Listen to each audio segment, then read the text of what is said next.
Olá!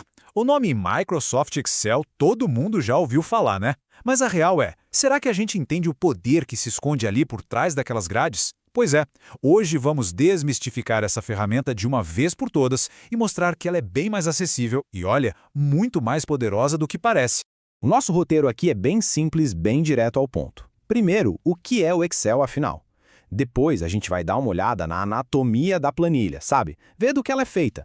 Aí a gente descobre que tipo de matéria-prima dá para colocar ali, compara com o Word para tirar aquela dúvida clássica e, no final, a gente revela o verdadeiro superpoder do programa. Bora lá? Então, vamos começar pelo começo, né? O que é exatamente o Excel? Sabe, o Excel nasceu com um propósito muito, mas muito claro: ser a ferramenta para planilhas eletrônicas. Pensa assim, é uma grade digital, sabe? Cheia de colunas e linhas, e ela foi projetada para uma coisa principal: organizar e, o mais importante de tudo, calcular dados. Beleza! Agora que já sabemos o que é, vamos dar um zoom e olhar mais de perto os componentes dessa grade gigante que é a planilha. Então, aquelas seções na vertical, que vão de cima para baixo, são as colunas. É fácil de identificar porque elas sempre usam as letras do alfabeto.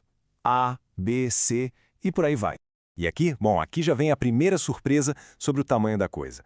Uma planilha não tem tipo dezenas, centenas de colunas. Não, ela tem mais de 16 mil. São 16.384 colunas. É um espaço de trabalho assim, absurdo, gigantesco. Ok, agora vamos para as seções na horizontal. Essas são as linhas. E ao contrário das colunas, elas são identificadas por números. Bem simples. 1, 2, 3 e assim por diante. E olha, se o número de colunas já parecia um exagero, a quantidade de linhas é de outro mundo. Desde a versão 2007 do Excel, cada planilha vem com mais de 1 milhão de linhas. 1 milhão!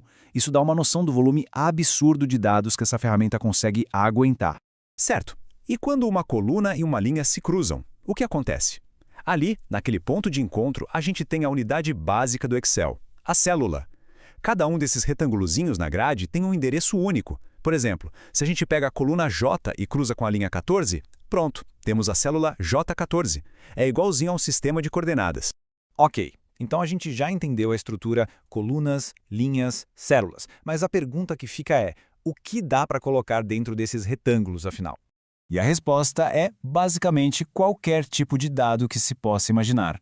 As células do Excel são super versáteis. Dá para colocar números para fazer contas, textos para descrever coisas, datas, horas, porcentagens, enfim, toda a matéria-prima que a gente precisa para trabalhar. Isso acaba levando a uma dúvida bem comum, né? Peraí, se o Excel aceita texto, por que não escrever um relatório inteiro nele? Ou o contrário, por que não usar aquela tabela do Word para fazer uns cálculos? A verdade é que são ferramentas com propósitos bem diferentes.